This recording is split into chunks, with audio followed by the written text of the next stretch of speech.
Sebuah kejadian memalukan sekaligus memilukan terjadi di Kota Blitar, Jawa Timur.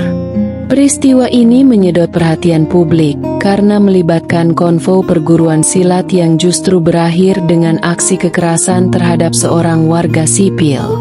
Seorang driver ojek online menjadi korban pengeroyokan brutal saat sedang mengantar pesanan.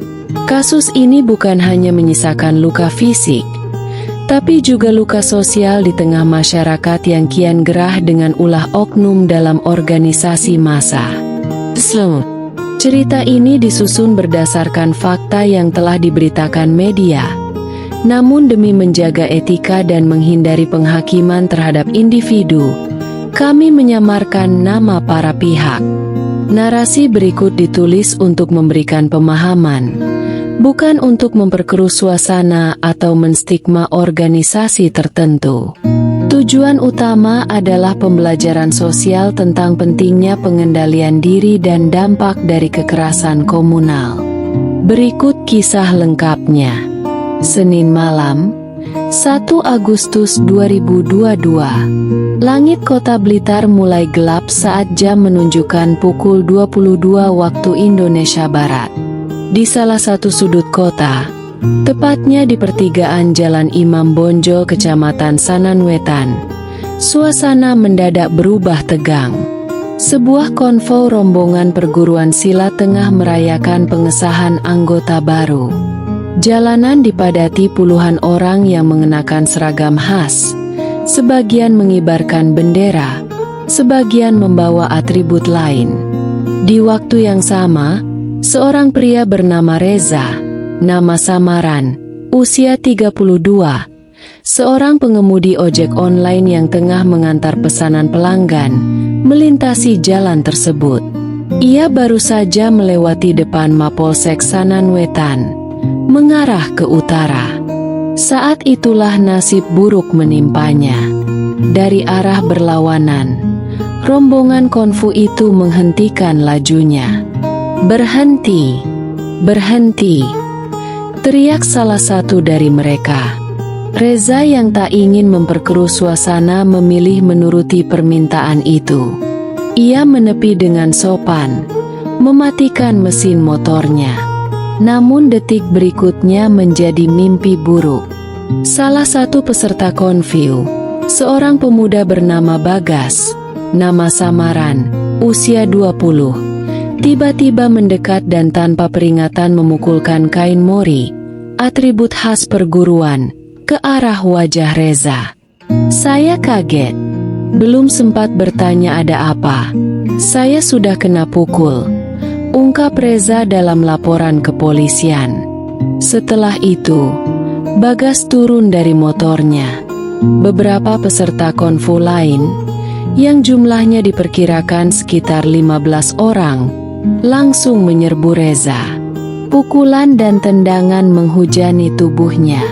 Warga sekitar yang mendengar keributan tak berani mendekat. Suasana mencekam. Semua berlangsung sangat cepat. Reza hanya bisa melindungi kepala sambil memohon. "Saya cuma nganter orderan. Saya bukan siapa-siapa." Namun amukan massa tak peduli. Luka mulai terlihat di wajah Reza. Darah mengalir dari pelipis dan bibirnya. Bajunya sobek. Motornya terguling. Beberapa menit kemudian, setelah merasa cukup, para pelaku pergi begitu saja, meninggalkan Reza tergeletak di pinggir jalan. Beruntung, salah satu saksi segera melapor ke pihak berwajib. Polisi datang dan mengevakuasi korban. Reza dibawa ke rumah sakit untuk mendapatkan perawatan medis.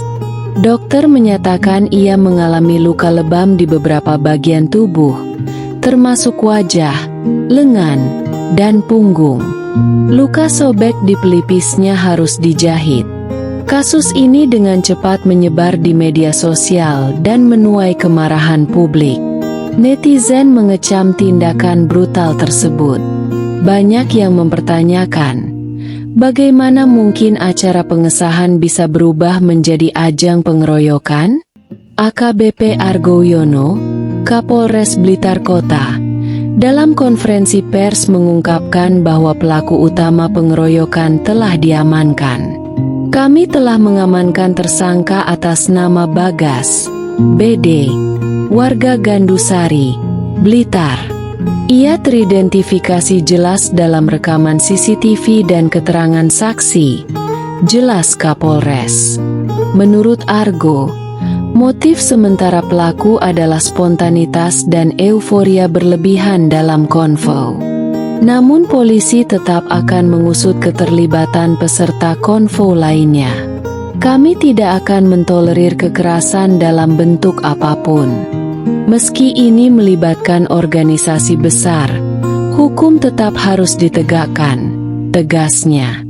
Organisasi tempat para pelaku bernaung juga memberikan pernyataan. Pihak PSHT, Persaudaraan Setia Hati Terate, Kota Blitar menyayangkan tindakan anggotanya. Dalam surat terbuka, mereka menyebut bahwa aksi tersebut tidak mencerminkan ajaran organisasi. PSHT menjunjung tinggi nilai persaudaraan dan tidak pernah mengajarkan kekerasan. Kami mendukung proses hukum dan menyerahkan sepenuhnya kepada pihak kepolisian, tulis pernyataan resmi. Meski pelaku utama telah ditangkap, kasus ini masih bergulir. Reza masih trauma. Ia belum kembali bekerja. Keluarganya meminta perlindungan karena khawatir akan aksi balas dendam. Kami ingin keadilan. Suami saya tidak salah. Dia hanya cari nafkah, ujar istri Reza. Kejadian ini menjadi pelajaran besar bahwa semangat persaudaraan seharusnya tidak dijadikan pembenaran untuk berbuat anarkis. Bahwa euforia tidak boleh mengalahkan akal sehat.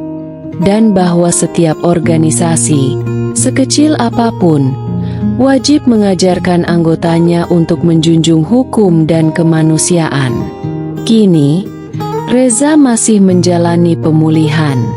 Di sudut rumahnya, ia memandangi jaket ojek online yang robek saat kejadian. Luka fisiknya mungkin akan sembuh, tapi luka batinnya mungkin akan lebih lama pulihnya. Dan dari kasus ini, masyarakat Blitar berharap tidak akan ada lagi korban lain di tengah hiruk-pikuk konflik atau perayaan. Karena kekerasan, siapapun pelakunya, tetaplah kekerasan.